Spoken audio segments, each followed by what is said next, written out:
When I speak to my friends, they have no idea how much their parents earn. Like, do they own their house? I don't know.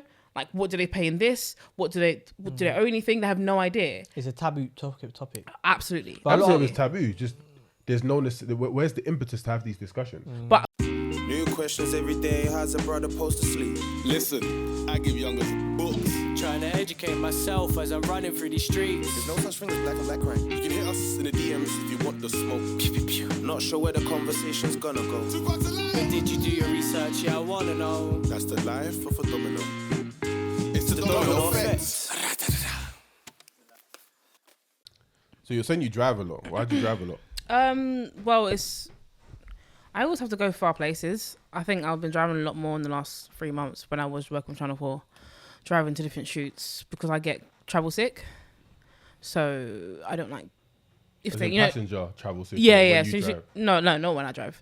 So like, you know, like if a brand arranges me like a cab, I can't really do that because I feel travel sick. So I tend to drive myself places. So if I want to do up sexy and pick up my girl and do that, you'd be there getting sick in the corner. Wow.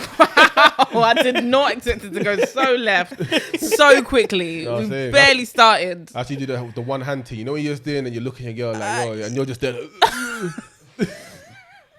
Oh my gosh. It's not as bad now. It's gotten better. But I have... Do you know what? Front passenger is not that bad. But because of COVID, if you get a cab, you can't really do front passenger anymore. So you have to be in the back. The back... Give me a bag. Give me a bag. Really? What happens to you? You actually want to puke? Yeah, like I remember I was going to a shoot for a brand and it was like an hour drive. So they got me a cab there and back. It was the worst experience of my entire life. Worst experience of my entire life. So going there, I thought, oh, it's because I haven't even really eaten. I also get car sick, but stress probably exacerbated it. And then the way home, I was meeting up with my friends and I genuinely was messaging my friends, said, if I throw up in this cab, I'm going to have to fork out that fee because I said I'm going to throw up right here, right now. I felt so bad. Boss man was like, should I try to pull over? He pulled over for about 5 minutes. So, all right, we should keep going. I said, you know what? Just get me home. Like, I'd rather just be home. Like, I don't want to break again. It's just get me home, have the windows open. And when I got out, I didn't throw up in my house, but I literally was like, give me water. Like, I told my family, just give me water, give me something, because I'm going to throw up right now. Is it the same with boats? Oh, boats is terrible. Boats are dreadful. Boats must finish you. Like, boats... It's the worst thing ever. I remember I got on... Was it the movement that just makes you feel... Yeah, I think it's the motion. It's literally the motion. I remember I got on a ferry.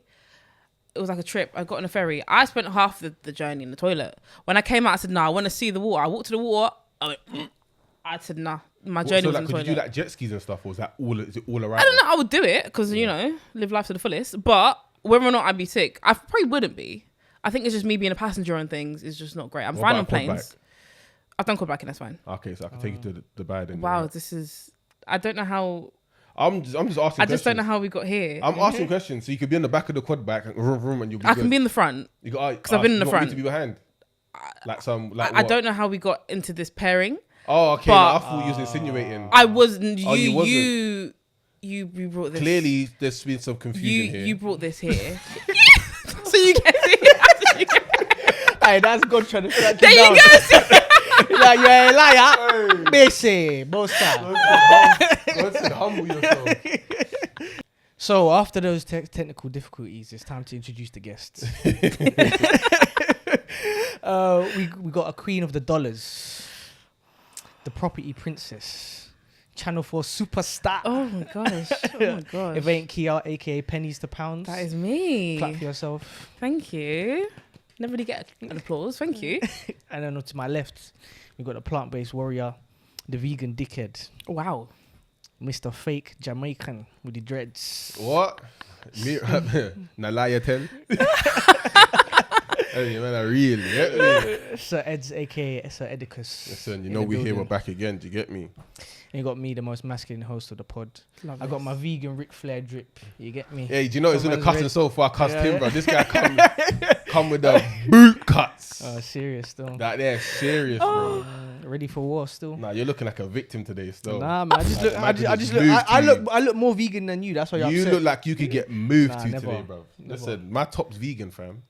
Get me? No, nothing was harmed in the making of this top, fam. You know what I'm saying? Yeah. You trying to check labels? Yeah. Mr. 5'5", 5'6" on Tinder. Mr. Yellow Pages on his wedding day. Bro, that's why you think I wear Air Forces, bro. Oh my gosh. He needs them platforms. He's got high heels, bro. So, without further ado, Let's get ready to domino. Come on, as you know, we're back again with another episode. Make sure to like, share, and subscribe. Listen, on the journey to 1,000, you lot were very helpful. Yeah, we finally made it. We've monetized now, so now it's time to take it to new levels. So help us out and keep going. You get me? Make sure if you're watching the video and you ain't subscribed already, subscribe. Otherwise, Daley's gonna stomp on you, bro. And you know why I'm very annoyed? I recently actually delved into our YouTube analytics. 87% of our listeners don't subscribe to us, bro. 87%. And about 50% are regular returners. So that means roughly about 33% of people roughly who return don't subscribe. So some of you lot are snaky because you're there preying. You want to see what we're doing, but you don't want to help us grow with it. That's fucked. If I find out who you are, you know what I mean? Might get long stone. You know what I'm saying? So yeah, don't forget, it means a lot to us. Subscribe, hit the notification bell, and if you're already subscribed on the YouTube, follow us on the Spotify Likes as well. and subscriptions are free. It doesn't actually hurt you to do it, so Yeah, we're serious moving mad. that's silly, boy. But yeah, so we're in. So today we wanted to bring a question. Obviously on your platform, talk about a lot of things finance related. I do. And congrats on the recent Channel 4 episode. Thank you. It's already out. What's the content called? Just Yeah, plug so it. it's a series that I've been recording for the last 3-4 months called Money on My Mind. We just finished about 2 weeks ago now. Thank goodness. That was a fun time, but a lot of recording. It's called Money on My Mind. It's a digital series online on the Channel 4 YouTube. So the 3rd episode literally just came out this week. So it's every 3 weeks is a new episode. We've recorded 6 episodes. So yeah, every episode we are helping someone or people with their financial situation, and there's 3 of us who have different expertise and just helping them out. And So for people that don't know, just give us a quick breakdown of what Yes. you do, your background, who you are. Yeah, that's what I was going to say Yeah. before we get into the question. Before we Talk get about into any the whole questions, platform. so my name is Kia. I am the founder of a platform called Pennies to Pounds. It initially started off as just a podcast in 2019, and it was off the back of me creating a tweet about the Help to Buy ISA, which was a government-funded scheme that was about to close. So I created a thread on it. Oh, you created that thread. That I was saw me. that was Both of you. Oh my gosh, I was reacting. Yeah, that was me. Yeah, Oh I my gosh, remember. scary. Yeah, that was me. You're the reason my mum got onto me. Make sure you're up on your account. Make sure. Yeah. So I created that, but at the time, it's so interesting. I only had like 800 followers on Twitter, so I was pretty much a no one, right? And I made that thread to put on Instagram because that's where I had a bigger following, and then that took off. And I was working part time. I was still in university. That took off. And then yeah, from there, people asked me to create more content. I was still doing Twitter content, but I said I need a proper home for my content. Created the podcast Pennies to Pounds, and it all kind of just went from there. Really, from within a month of creating that tweet, I was on the BBC. I was working with like some major banks, and then it hit 2020. We had an event which was sold out, which is great. And then we went into lockdown. Yeah, I was going to say COVID hit, March 2020? COVID hit, Did yeah. that fuck it up? Did that slow it down or? Well, February was our event, and imagine I had 140 people in that event in person, London. It was great, and then within like 3 weeks, we went into lockdown, and I was like, wow. And it didn't mess up things, but I think it accelerated my journey faster than I was ready for. I just turned 22, so I started my platform 21. I didn't know what it was going to be. I didn't know you can make a living from this, right? I was at university. I was still working part-time. When you started in monetizing, it's now people seeing podcasts monetized, but in the UK, no one was really... Exactly. Not at our level. Like, Yeah, exactly. So I didn't know what I could do with it. But obviously COVID hit and there was more demand for my content. So I didn't even have an Instagram page for that at that point, or Twitter. No, I have my own personal Twitter, but not like a dedicated one for Pennies Pounds. So I created that, built a website, was on the social channels.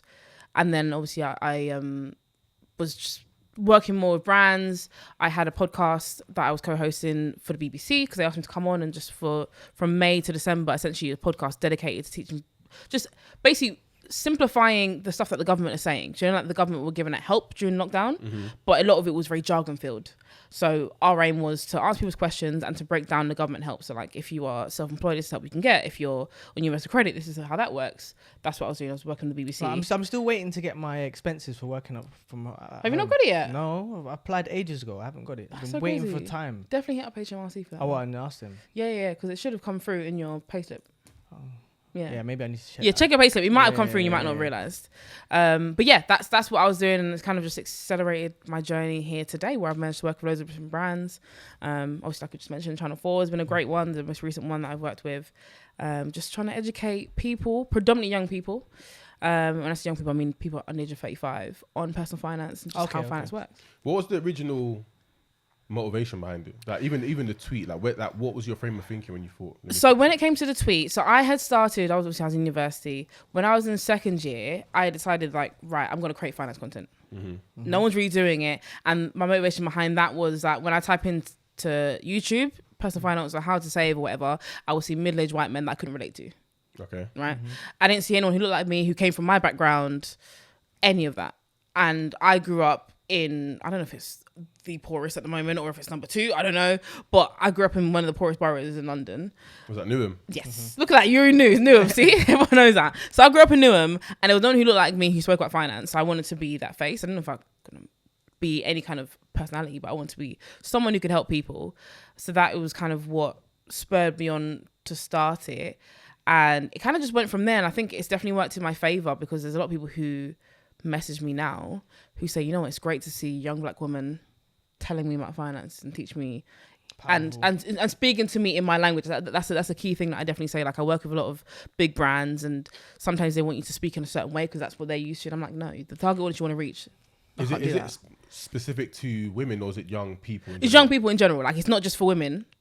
Obviously, I am a woman, but it's not just for women. It's for young people in general. But I say this, it's for people in general. Like, the biggest target audience for Pennies Pounds is 23 to 28.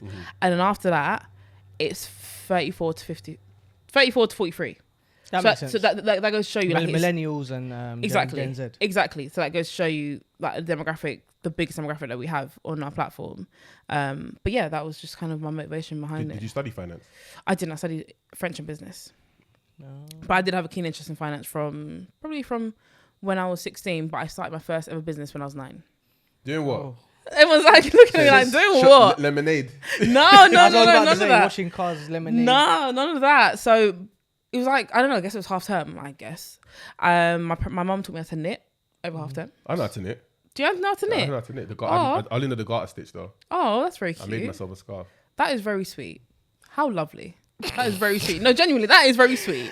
I'm not even mocking your position. That is very sweet. I like that. And you said I look like the victim today, bro. No, but that is very sweet. You know them ones, I'm lost for words now. Like, you know the one you're trying to connect to your guests on a deeper level. Like, No, but that is very sweet. At a job interview, I got the job because I told the lady I could knit. Do you know what I'm saying? We connected over I ran and got the scarf. I was like, look, see, I made this. I even got a hole here. I put my finger through it. Like, little hint. But then, yeah, listen. I thought, but now I know it was kind of smoky on stuff. No, I'm not sorry. I'm just saying that's sweet. It's all right. That's very sweet. The bike trip's cancelled, isn't it? I'm so dead. Well, anyway, my mum taught me how to knit during, like, school holidays. And when I went back to school, I remember I went to my friends and, like, yeah, guys, I can teach you I can make you a scarf. So my friends would give me £1. I'd go home, pick the colour they wanted, buy the wool, make them a scarf, come in the next day. I'll send it to teachers, send it to my friends, send it to everyone. That's lit though. I like the idea that you noticed that you was an entrepreneur from 9, innit? Yeah. That just made me remember when I was in school, yeah. I used to make people paper phones and paper guns. Oh, you're really scary. I used to make paper phones with that, and then people draw the numbers on them and be all like talking to each other. Oh my gosh, that is so cool. That I would pay for that. I used to sell it in primary school. I was the youth in secondary school. Yeah. You know, the one that used to sell fizzy drinks. Okay. But I used to wrap the local Morrison, so it was 100% prof. 100% earnings. Okay. No overheads. All right. I mean, I sold too, but I pay for my merchandise. I did both. Sometimes I okay. Maybe it's a guy thing. But I think the ratios give me. It's a male thing. But then I couldn't be bothered to sell, so then I just taxed people who sold in school. Oh. Okay. So then I didn't have to work. I used to tax people protection. I used to be like, like the ones that used to get bullied, I'll protect you. So this is like prison. Okay. All right. Prison? No, it's not. That's what they do in prison. Just buy me lunch every day and I'll protect you for the mandem. Simple. Nah, not buy me lunch. That's a bit of a violence. That's a bit of a violence. Basically, my school was next to my estate, innit? So my estate ran my school. So essentially, if you can't sell in school. So if you wanted to sell and not get robbed for your stuff, then you just pay a tax and you're allowed to sell. I think that makes sense. Yep. Yeah, well, we are Yep. slightly discussing racketeering. But Yep. Oh, it don't matter. I was in school, man. Yeah, You was was, in it's school years days. ago. It was school days. It was years I'm a ago. professional guy now. Yeah, exactly. You've changed your life. It's not even the same person. That's anymore. silly. Why would you ever do that?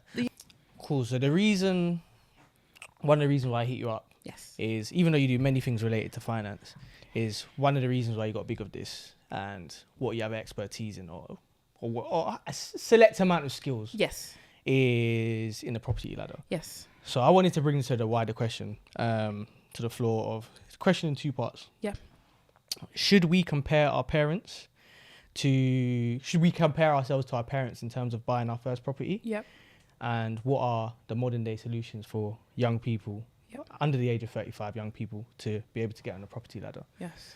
So the first part of the question I asked you is, do you think we can have a comparison with our parents in terms of being able to get on the property ladder? In short, I would say no.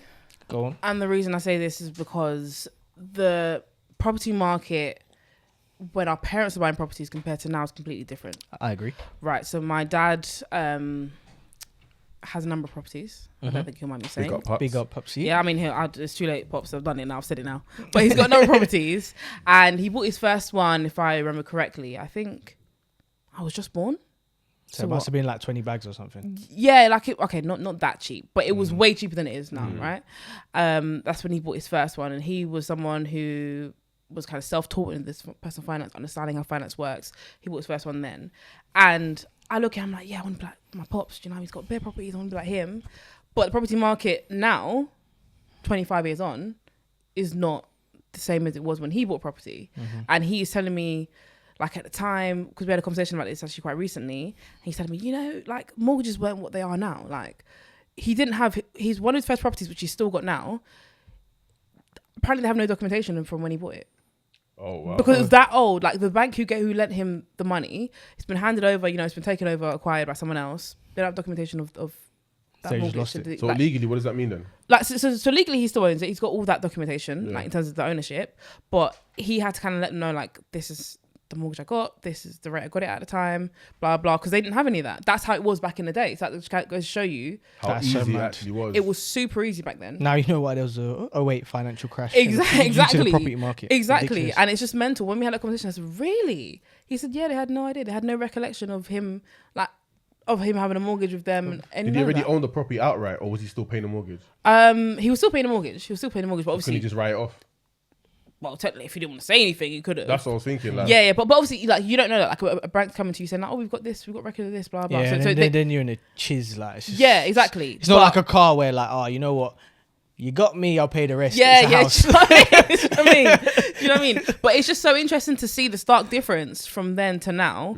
And when I kind of look at myself buying a property now, so I'm saving, and I've kind of made it kind of clear to my audience that I'm saving at the moment for my first property In London or outside? outside London. Okay. Again, another difference. It's just that in my dad's day, it made sense. You can buy in London, of course you can. I mean, it's slightly more expensive. It's always been more expensive, but you can buy in London. It's feasible. Yeah, very feasible. Now, buying a solo bike, I'm buying by myself.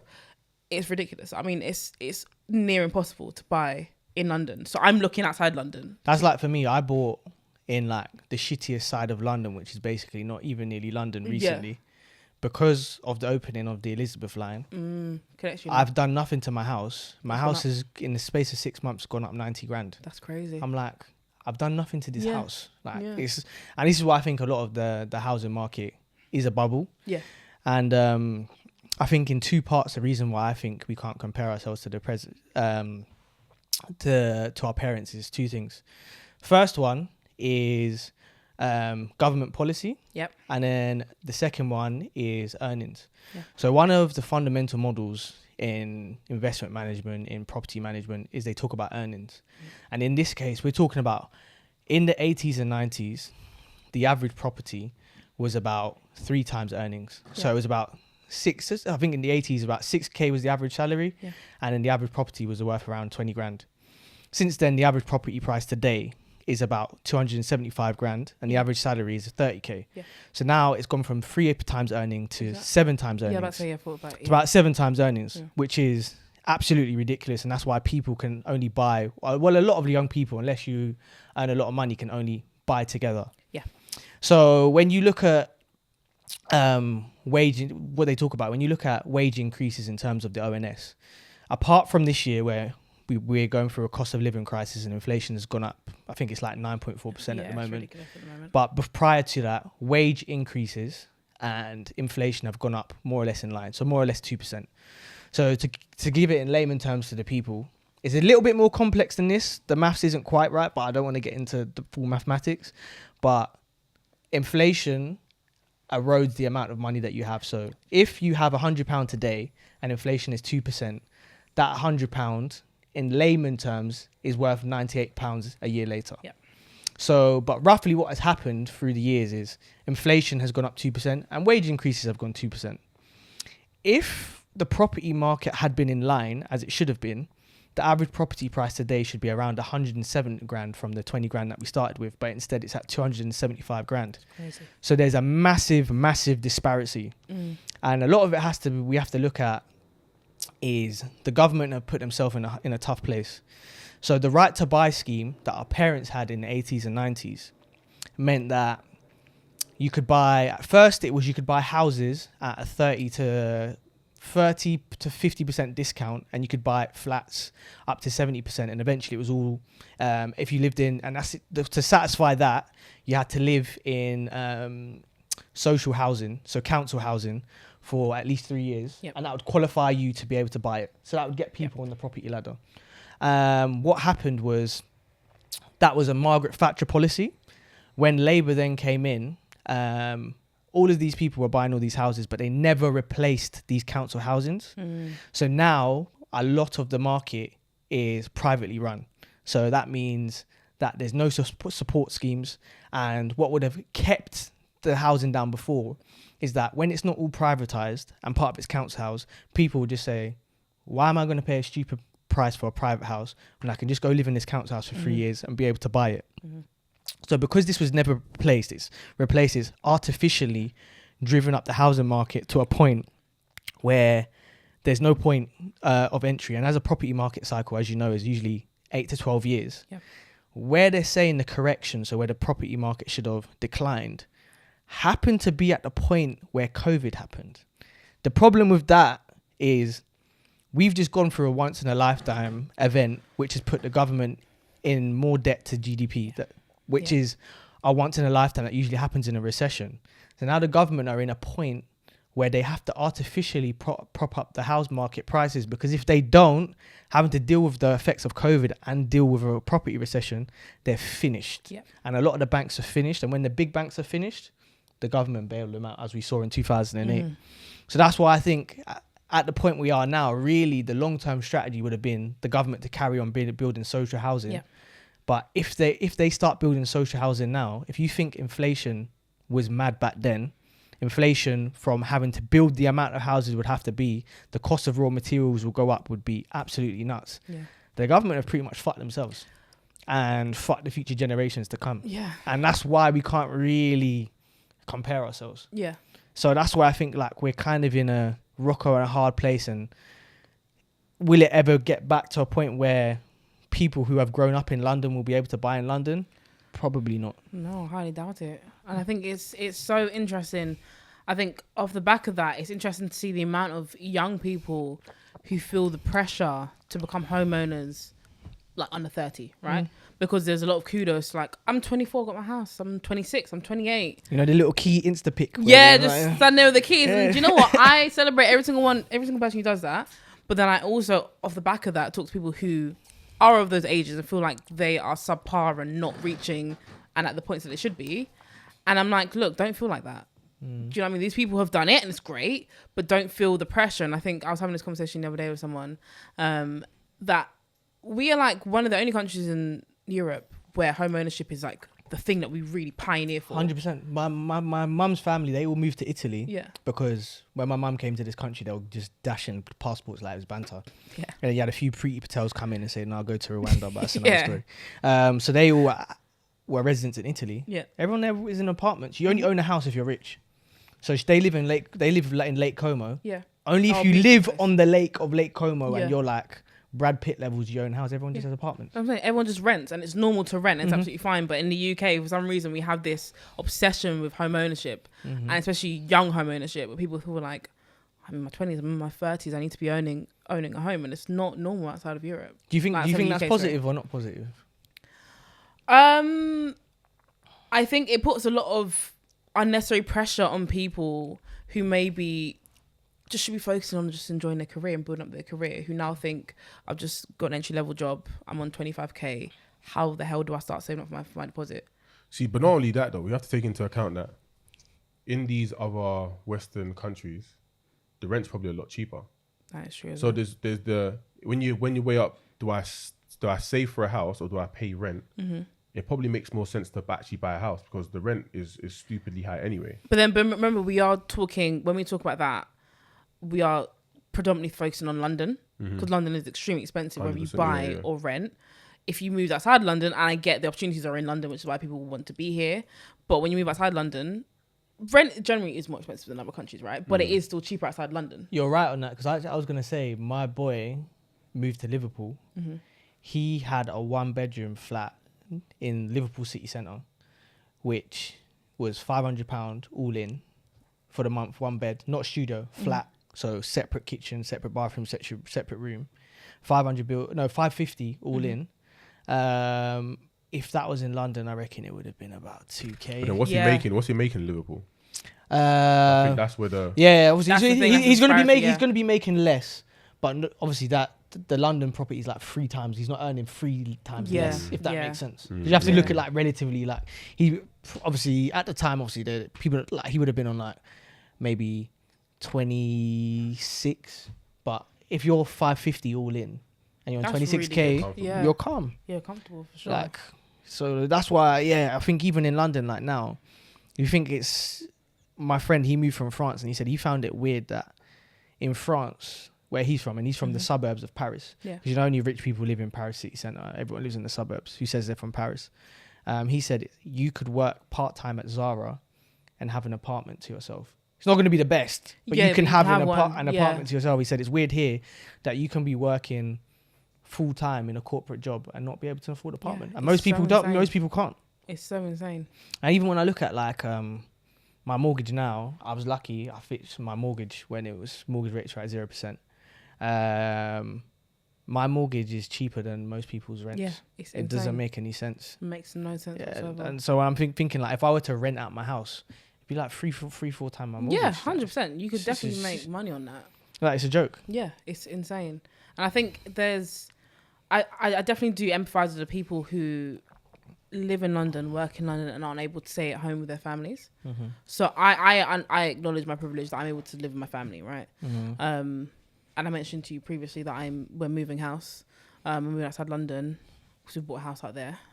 But living at home has saved me so much money, and it's allowed me to save up for my own property because that's what my dad wants me to do. He did it when he was around my age. He bought his first property. He wants me to do it. Yeah, they were all buying. All our parents who own property bought like 24, 25, exactly. Yeah, I think 26. my dad was about 23, 24 when he bought his first property. There you go. Really? Yeah, because that's when he had me. That's when my parents had me. Oh, so was your dad born here or He was born here. Yeah. Oh, okay. Yeah. Okay, So he was born here. No, but I'm saying even my dad, he bought his at 26 and he's not born here. Like he's raised in Niger. He came here when he was 21. To be honest, my dad would have been around the same situation. Yeah. With my pops as well. To be fair. Yeah. I think my grandma was not similar. She came over from the Caribbean. She was still. But again, like you said, it was 20s. very accessible those times. Yeah, that's what I'm saying. You could come from a different country, work for a couple years, and then be able to do that. Yeah, but it's feasible.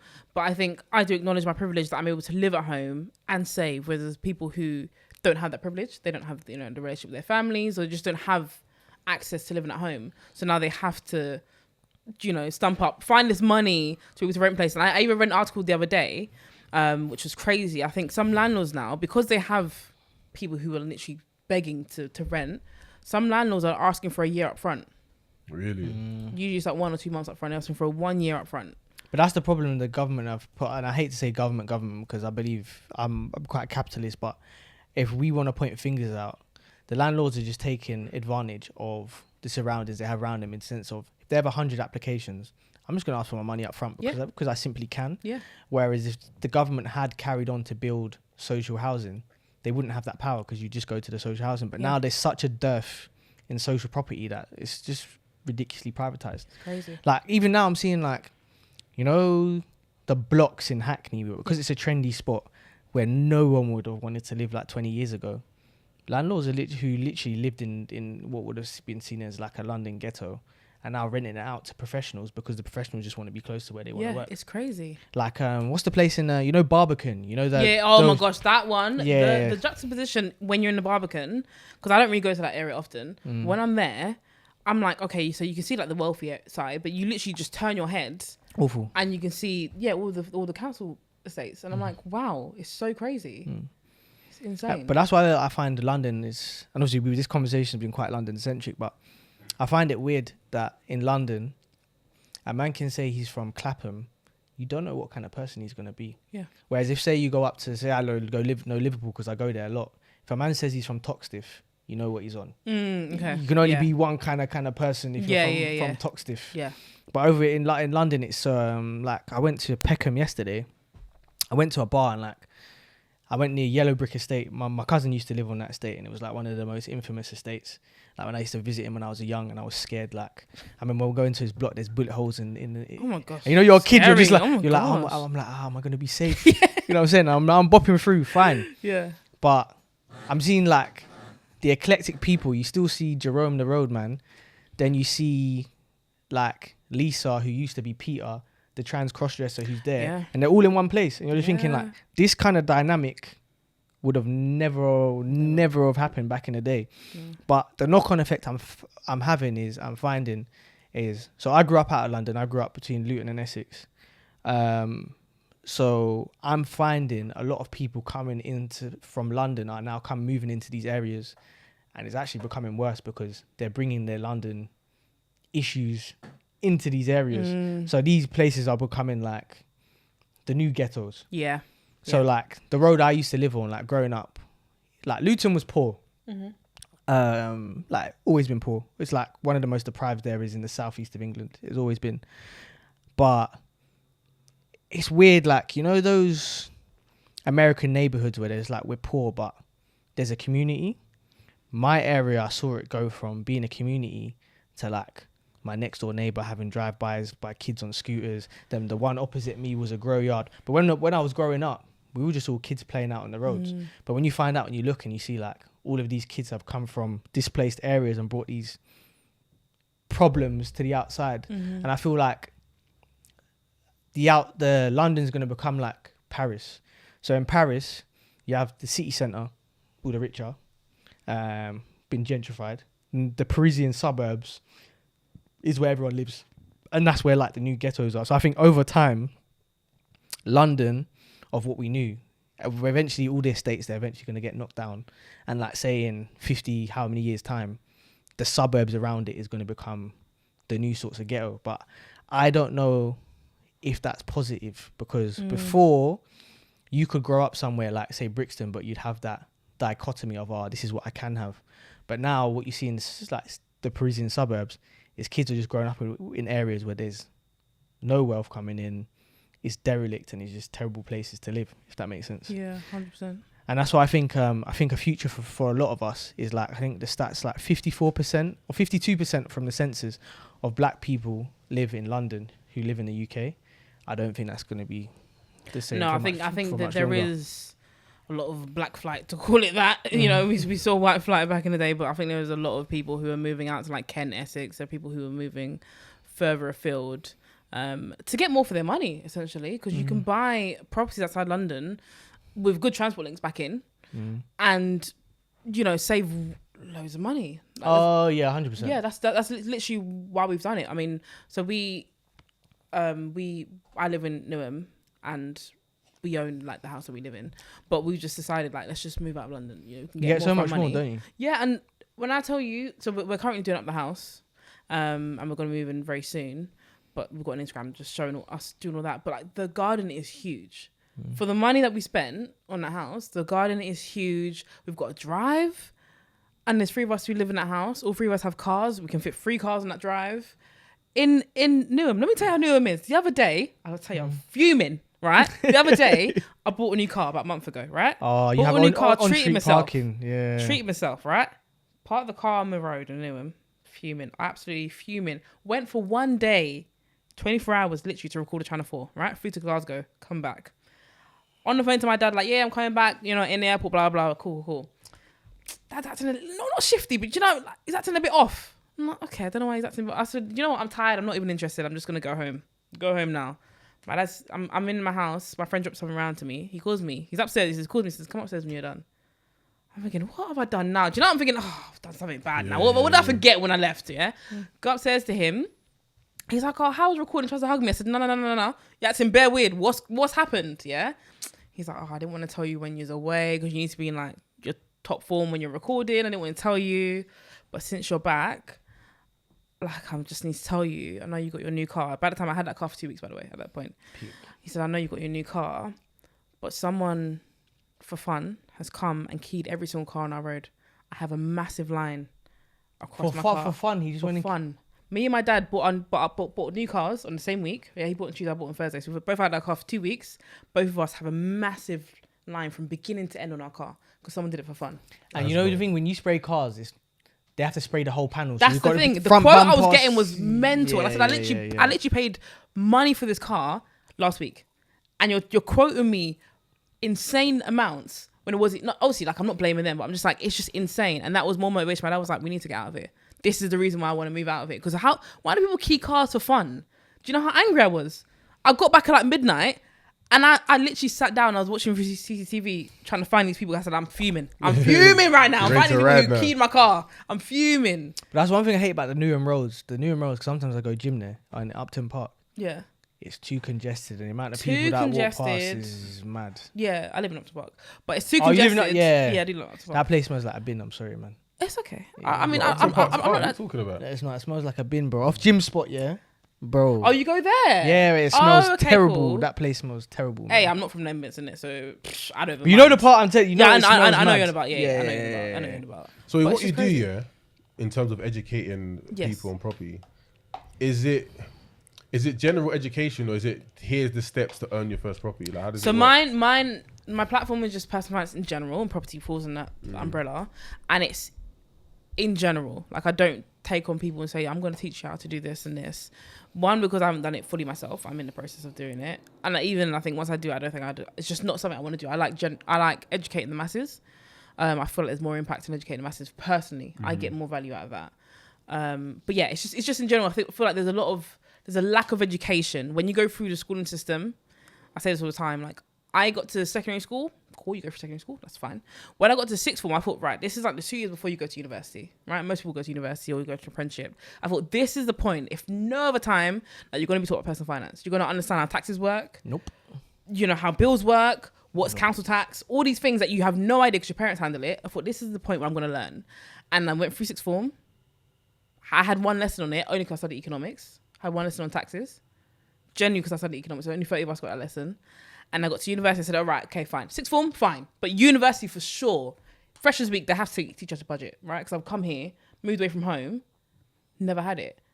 And then I realised at these pivotal points when you should be knowing, no one's teaching you. So that is the point. Like that is why I started my platform. You were state school educated though, weren't you? I was, yes. It's funny because private schools, I think, make up 20% of the education system, and 75% of the top university offers are from private schools. Yeah. The lessons you're taught about, they're taught at private schools, but they're not taught to state schools because we're there to be the workforce. Yeah. And to not rule anything. So that's why it's one of the things of when you look at the educational curriculum, it's such a key pivotal point. It's not something that they're not aware of. They're fully aware of it because that's what people from state schools always talk about. When are we going to be taught these things? And we never are. So there's obviously reasons of why we're not taught it. Same way there's reasons of why I did history up until you picked for GCSEs.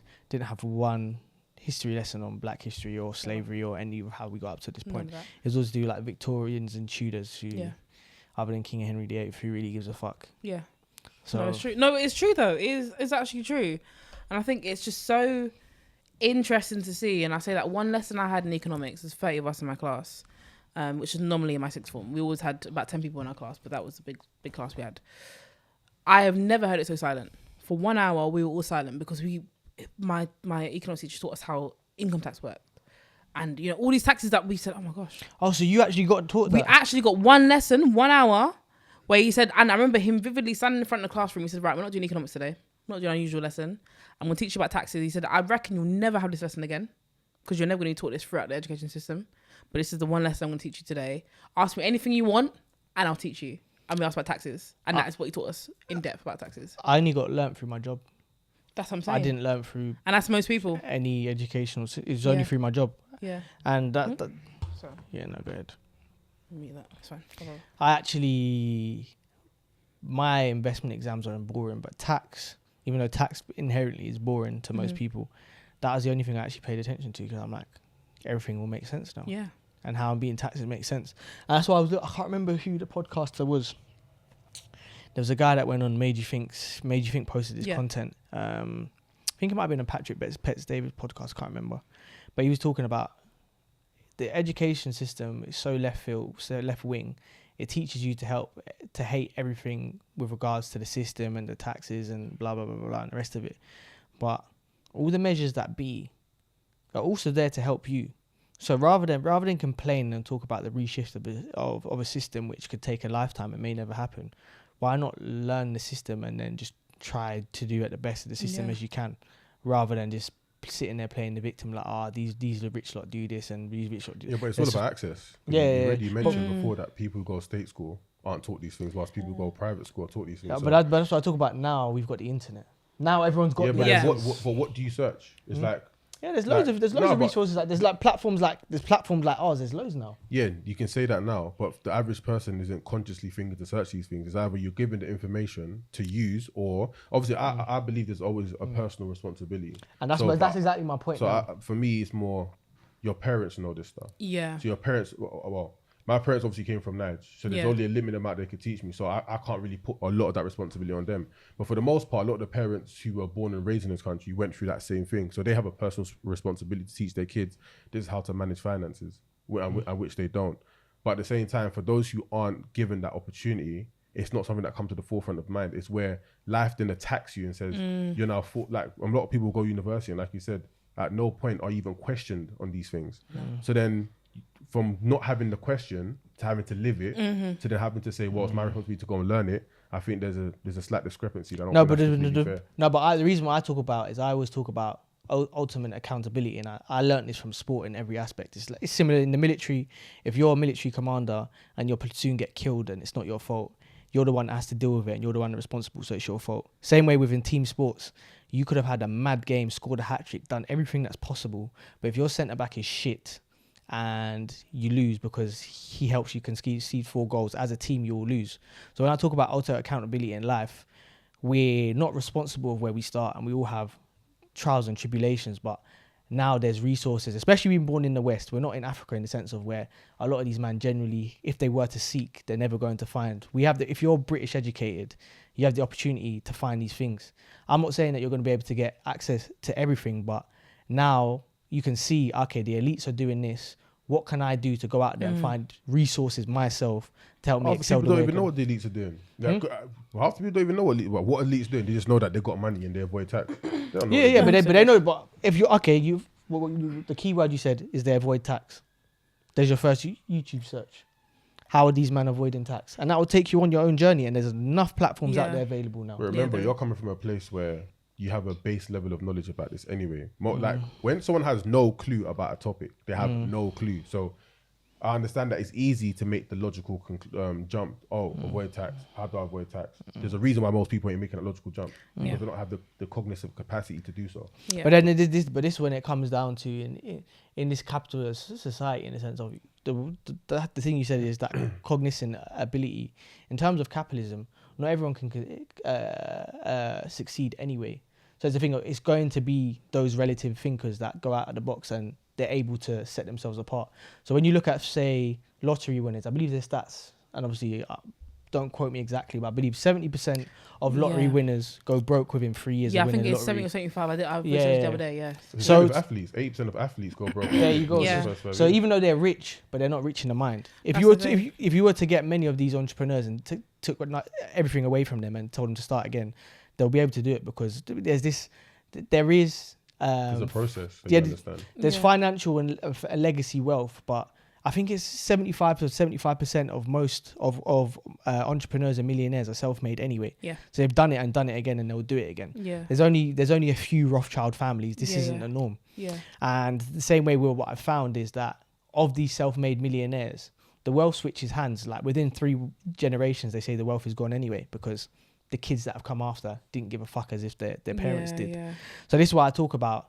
It's one of the things of we have the power now. We have to equip ourselves, and there's going to be differences in what we achieve in terms of our natural talent, which is linked to IQ and business acumen. Same way when I use the example for me is I went to academy college, so in terms of that I was in the elite, played in the academy leagues in terms of rugby, played against all the academy leagues, didn't get offered a pro contract. All the coaches always said, out of anyone there, I worked the hardest. I was the hardest worker. But there's guys that naturally, unfortunately, I didn't come out their dad's ball bags, so they have more genetically, they're more gifted than I am. And I put more hours and more work in, but they were just genetically more gifted to me, and I just have to take that on the chin, and that is what I can complain and say, I picked up the sport at 14 and they picked it up when they were 5. But so is life. Like, what can we do about it? So that's why when I talk about in terms of that, is like, that's not for me to say, and I 100% agree with what you're saying. I have empathy towards those people, because I really do, in terms of they're not given those tools. I got lucky in the sense of I managed to, through my work, like, managed to get around people who actually were able to teach me. But at some point now in the world, we have to take accountability, because I want us to get away from this victim mentality. We know life is unfair. It is unfair, but I'm not disputing that. And that's why I say we're all born equal, but we're not all born equal in our value to society. So it's down to us that, cool, if I'm born in a shitty life, I need to make the most out of it, and I can't always point the fingers. And not everyone can be Trump, and not everyone can be Jeff Bezos, but Jeff Bezos, that's just what it is. Yeah, it's very true. That's how I feel. But leading it back to the conversation, we've talked about the property market. Yes. What do you think are the top solutions that for young people to be able to get onto the property market? Ooh, when you look at the stats, I can't remember the exact number, but I know I did it the other day, something like, again, don't quote me on it, I think it's something like 56% of young people who have managed to stump up a deposit for their first house came from the bank of mum and dad. Really? Yeah. Yeah, Nice. something like that. Don't quote me on the number. It could be slightly less, slightly more. I can't okay. remember. But it's around that figure, right? It's around the halfway mark. Managed to get the bank of mum and dad. And when I saw that, it was a lot higher than I thought it would be. Because I think when you have these conversations, you speak to people, most people, like, their parents can't help them. They kind of do it for themselves. When I saw how many people, and this is for 2021, how many people managed to get their deposit from bank of mum and dad, around 20, 30 grand, it's like, wow, that's crazy. And I have a friend who, her parents are giving her 30k because it's just what they did for all their siblings. No, to be honest, most of the people that I know that are my age who own homes had a situation where their parents helped in one way, shape or form. Yeah. A lot of them. Either they've helped to put down a deposit or they've contributed to the deposit. That just seems the most logical step for young people now. Yeah. But again, it does go back to that level of financial literacy as well. Again, people aren't taught this stuff. Because even with women specifically, I think women own 2/3 of consumer debt. Yeah. So going off that, it's like there's definitely a lack of education how people manage their finances. Because I think to some degree, that responsibility, although it's nice that parents help, it shouldn't fall completely on them. No. Because there is an element of, again, accountability to say, what am I doing to get myself in a position? Because even for me, myself, as soon as I finished uni, like I went abroad in Canada, came from Canada, did my masters and I left. Came back home, I should have stayed at home. But I'd been so used to living away from home that I just thought, I'm just leaving. I fully think I wasted a hell of money moving out. It was fun and whatnot, but you make the necessary sacrifices early so that later you can prosper. You build a foundation. Yeah. So I moved back home during COVID.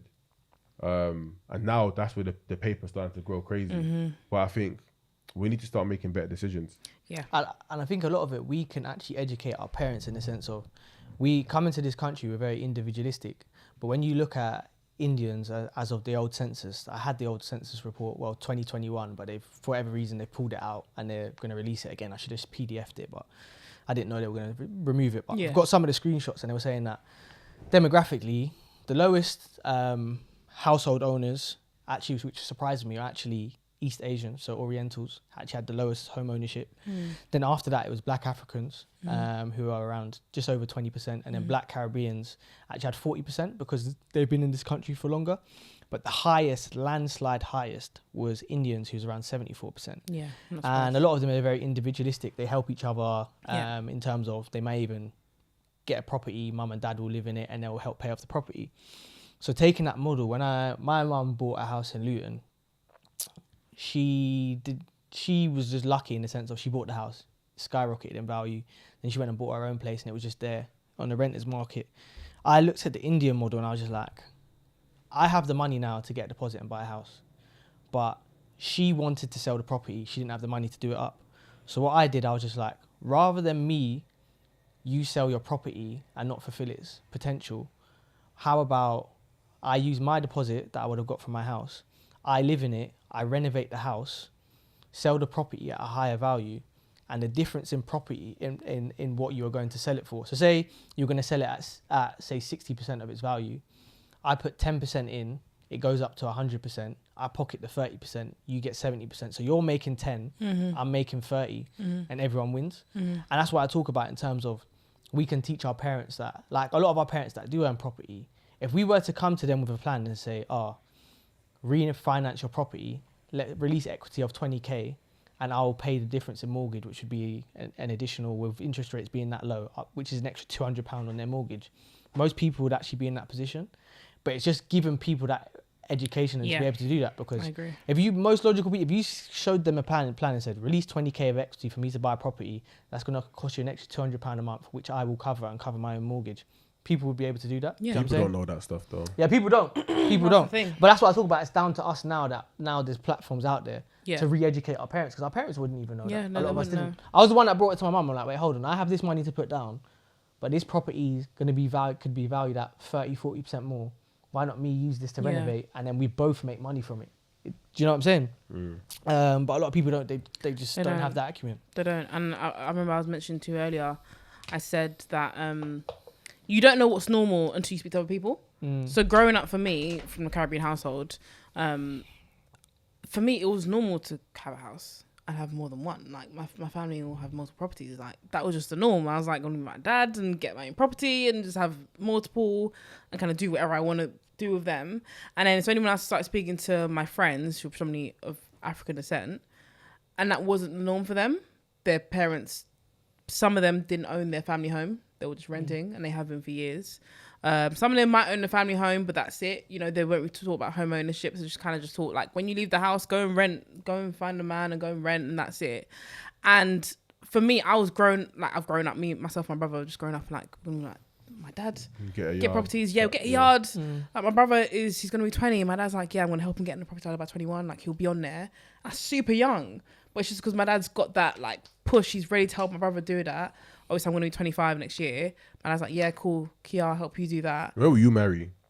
Absolutely. I was wondering when you're gonna come and interject with something. But yeah, like I'm just that's just the norm for me. But I recognize that my dad and my upbringing isn't the norm, but it should be. It should be kind of just normal to discuss finances. And like I tell everyone all the time, like I know my dad's finances. If God forbid, and I want to tell you, I'm touching every single wood in this place. If something happened to my dad, right? I know what he's got. I know what he's got. I know how much he's got. I know what he's got in different places. I know his pension, whatever. Like I know that we're fine. My dad set himself up to the point where he's like, we had a conversation a couple months ago. He's like, Kia, you know something happened to me? Again, God forbid.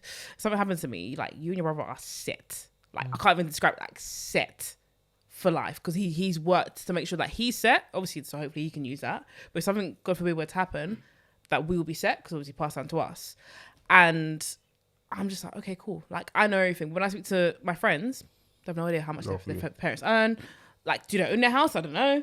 Like, what do they pay in this? Do they owe anything? They have no idea. It's a taboo topic. Absolutely. But I don't know if it's taboo. Just there's no where's the impetus to have these discussions? But I would slightly agree that it is taboo, because I think again, you two can have the pitch in what you think. But I think when you look at the Black community, right, when it comes to discussing money, we are very open when you're doing well. If we look at the rappers, UK, US, whatever, they're flaunting big chains. I've got money, I've got bands, I've got all of this. When they're not doing well, it's silence. And I'm not saying you're going to go on social media and say, I owe 20K worth of debt. I'm not saying you're going to do that. But no one discusses it when you're not doing well. And I've had conversations with people who had no idea we're in like 10K worth of debt. And they're only opening up to me now because of my platform, so they feel comfortable enough talking to me.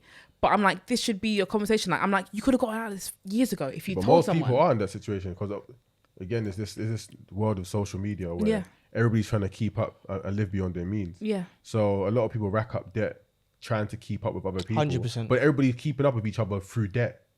100%. That's fucking stupid, bro. 100%. And you know another stat which you thought was the norm. Another stat I thought was the norm. And this is why I think the housing market will crash in the next year, if not have a major decrease in price. Is I thought it was the norm to fix your interest rates. Yeah. It makes sense, and especially when interest rates being so low. Yeah. Fix it so you know exactly and you can plan your finances. Yeah. Found out a stat recently, 80% of mortgages within the UK aren't fixed. Wow. So now with interest rates which are going to be raised, obviously I follow everything. The Bank of England follows the Fed. Yeah. The Fed are predicting currently so they just raised it 75. So currently the Fed is at 2.5% on deposits, interest rates in America. And I think it's going to 3.75. Crazy. By 3.75 by 2023. Bank of England will do something similar. Yeah. So if you've got a mortgage, say last year at 0%, that means it's going to be 3.57% more expensive than it was. Loads of people aren't going to be able to pay that back, and they're going to be in mad debt. But if you fix it, obviously you fix it for a certain period of time, but that at least offsets the problem and you can plan. Yeah. So the fact that a lot of these people who aren't financially literate, who have not fixed it, and they're paying a mortgage payment of, say, £500, and suddenly it goes to 1,200. Loads of people are just gonna not be able to default on their debt, and then they're just gonna lose their property. But for me, as you said, and this comes with ownership, my parents have always said, like, fix your mortgage. Like, I just thought it was just common knowledge, but evidently it's not. It's really not. And I think, like you said, there needs to be more education around it, which again is what my platform is trying to help to kind of bridge that gap in that space. But I realised I severely digressed from your question, because you asked me what's out there to help young people, and I realised we did not touch on it at all. And Let's do it to round up, wrap it up. What do you think? Give your top tips. Top one. So I kind of want to just run through the schemes that are out there that young people can use to get the property out of us. So probably the most common is the Lifetime ISA. / Help to Buy ISA if you have one, if you got one at the time. But the Lifetime ISA is still out there that you can open up. So the Lifetime ISA is a savings account that is government backed. Essentially, you can save up to £4,000 per tax year, and the government will top it up an extra 25%, which works out to be a maximum of £1,000 per tax year, which you can use towards the property, the purchase of your first property, which is great. Obviously, it's a no-brainer. If you're saving up, why not put in your Lifetime ISA? One thing to note there is that if you withdraw for anything that isn't your first property purchase, retirement, or terminally ill, it's a 25% penalty fee you'll pay on the withdrawal. So if I take out £1,000, I'm actually going to get £750 because I have to pay 25% in the penalty. Basically, the money they gave you, they're taking it back. Pretty much, essentially, that's what it is, right? You're just taking out your money, but you forfeit the penalty. The top up from the government. And also another thing to note is that you need to have the Lifetime ISA for at least 12 months before you can use it towards purchasing your first house, which a lot of people don't realise. They open it tomorrow, put 4K in there, say, yep, let me get the bonus and use it to buy a property. You can't do that. You have at least a year to purchase. But again, a good scheme that the government's put in place for first-time buyers. Very good. Similar to the Help to Buy ISA, which is slightly different. You could put, when you first opened it at the time, in 2019, you could put a maximum of 1,200 in the first month. Then after that, it's £200 every single month thereof. And I think if you worked it out, I did the maths, something like it takes you about 5 years to save up the maximum, which is about £12,000 in there. Government puts on 25%, which is about £3,000. So it'll give you £15,000 towards the purchase of your first house, which again is great. If we're looking at actual schemes, they have the Help to Buy scheme, which is Help to Buy equity loan. So you take out a loan. This is where they sting you. Right. Yeah. So the Help to Buy equity loan is a loan that you take out towards purchasing your first house. You can borrow either, I think it's 20% if you're moving outside London, or 40% if it's in London, I believe. And this is essentially to help you buy your first property. This usually is on new builds. So it's not just on like, I found a house on this street, I want to use it on that. It's for new builds typically, and new builds who are part of that scheme. But again, you can take out the loan for the first 5 years, you don't pay it back, which is what many people fall into, right? First 5 years, you don't pay it back. And then the 5th year, you start paying it back with interest, and the interest is usually CPI plus 2%, and it increases every single year. CPI plus 2%. So Yeah. currently inflation is 9.4. So it'd be 9.4% plus 2%. And it increases every single year. Nice one. It increases every single year by 2%. 11.4. Yeah, Nice. so it will just keep going up, which is what people use it to buy in London, especially because it's up about 40%. But it does increase, so it's something to note there. But again, that is one scheme. We have the shared ownership scheme, which is, again, depending on who you ask, some will say it's amazing, some will say it's I was terrible. about to ask you, what's your views on it? Just explain it. Let me explain it and I'll give you my views on Yeah. that. So shared ownership is essentially where you'll buy a percentage of a property and you'll rent the remainder. So for example, if I want to buy a shared ownership property, I might buy 20% and rent the remaining 80%. And then from there, you essentially can do something called staircasing, which is where you buy a bigger percentage of the property. So if I now, like I said, I started with 20%. If I now want to buy an extra 10%, so I have 30%, I will staircase to that. So I'd buy the difference and rent the remaining 70%. My view on that, shared ownership is typically just on new builds. Again, shared ownership properties, usually you can only sell to some, okay, so let me explain. So when it comes to shared ownership, if I bought one, like I said, I've got only 30%, renting the remaining 70%, let's just say, and I decide, right, this has been a good run, it's been 2 years, I'm done, I want to sell this property. I now have to offer it first to the housing association who's given me shared ownership. They now have first refusal of, you know, my sale. They might buy it from me, my 30%, they might not. And then if they choose to decline it, I now go to the open market, right? So someone can come and purchase it from me, but again, they have to be looking for a shared ownership property, which again limits your pool because not everyone's looking to do that. It's a fucking myth, man. It is. Sorry, go on. And what you tend to find as well is the staircase I just mentioned, when you increase your ownership of the property, is upon the discretion of the housing association or whoever's giving you the shared ownership. And I've heard different stories from people, and from what I've heard, people who actually have shared ownership, is that a lot of these associations don't give you the opportunity to staircase. So if I start off 20% and I said, right, I'm ready to go to 50%, I've got the money to be able to staircase and earn 50% now. If they change their mind and said, we don't want to give you that opportunity. That's what I heard. I didn't know if it was a myth. No, there's nothing you can do. That's it. You can't staircase. And a lot of people find themselves in this trap. Like, you can't sell because not everyone wants shared ownership. And you can only sell to shared ownership people who want to do that. And then they also find it impossible to staircase. So you start off with 15%. I now want to go to 30%. They won't let me go to 30%. You own this property that you don't really own, and you're Yeah. paying rent on and mortgage. Yeah. Nice Yeah. one. So it's I would say to people, like, figure out your situation and make sure it's something that works for you, and understand fully if this is something that works for you. Because for some people, brilliant. For some people, if it wasn't for shared ownership, they wouldn't be able to get in the property either. So this is the best way for them to get on there. Own part, rent the remainder. But for other people who just didn't fully research it and said, yeah, someone told me to do this, I'm going to do that on a new build, you know, they didn't really realise. And what you find as well is that a lot of new builds, like, the actual price is just inflated. They've inflated the value of the new builds, and it's not actually the real value for that new build. And I should also mention, sorry, when it comes to equity loan, I forgot. When you come to sell the property, so let's say, remember I said it's 5 years, you don't pay back the loan. The government take the percentage back, don't they? They take the percentage back, but they take the percentage back of the current value. Yeah. So if it's gone up, you now have to pay them 40% of the new value. And that's where people get stung. They'll buy a new build, they'll do a renovation, and they'll extend it, and then that capital gain, they get the government sting them back. Exactly, which a lot of people don't realise.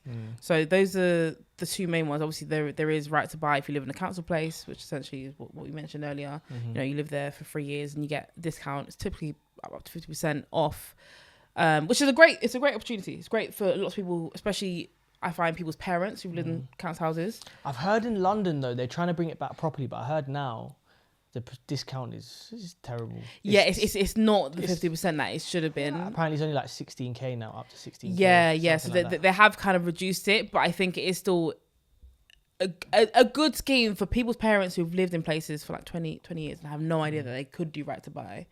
Yeah, I think they're a few decades behind the curve.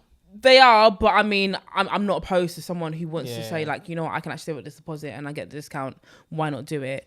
Again, that is another option. But when it comes to, I think, first-time buyers, like I said, lifetime ISR is definitely a key one. If you don't have one or help to buy, Right to buy this. Sorry to cut. They sting you Yeah. on that as well. I know a girl who, she was estranged to her parents, so she got put in a flat in Camden when she was like 16, and she was on like council housing. They gave her a good property because obviously she was young, but any renovation she does to the council property, because they give you a discount of the current right to buy value.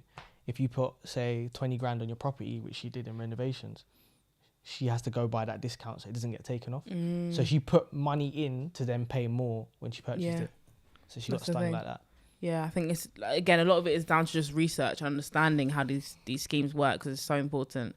But like I said, if you are a first-time buyer looking to get your first property in the next 5 years, definitely would encourage everyone watching, listening to get a lifetime ISA. 100%. It's completely free. It just makes sense just to sign up and get it. With the way the government moves, I wouldn't be surprised if they stop the lifetime ISA in the next couple of years. So get it while you have it, because once you have it, you've got it, right? You keep getting the government bonus. And another thing that people don't realize with lifetime ISA is if I have it and I've been saving in it and I get my first property, I can keep saving in it towards my retirement and keep getting the government bonus. Oh, really? Yeah, exactly. That's so you proper. can still keep saving for your retirement. It's another pot. The government tops up to £1,000 each year. Why would you not want to have extra money towards your retirement, right? So again, it's a no-brainer. But definitely what I would say is to have a research into the first-time buyer schemes if you are interested in going down that route, because they will have their pros and their cons. It's understanding what fits into your lifestyle and into your current situation and what's going to work. Can people reach out to you if they want more information? They can indeed. I do actually have a very, very in-depth video on first-time buyer schemes where I go into a lot of depth if you are someone who's interested in one of them, but you can also reach out to me as well. Lovely. That was a good one. I enjoyed that. Thank you. Thank you for having me. We'll do it again. So yeah, where can people find you as well quickly? If you want to find my platform, it's Pennies to Pounds, Pennies IES to Pounds on everything, literally everything. Don't worry, we're gonna do a little TikTok, ping above your yeah, heads. every platform that you can think of, even website. We've got website that's currently actually being renovated, but we've got everything. So you can find us there. If you want to find me personally, it's IKEA, IKEEYAH, again on everything. Yeah. Oh, and catch her on Channel 4. Oh, and Channel 4, Money on My Mind. Put it in YouTube, it'll come up, and my lovely face is in the thumbnail, so you'll see it. Of course. That's it. Signing off. Skia.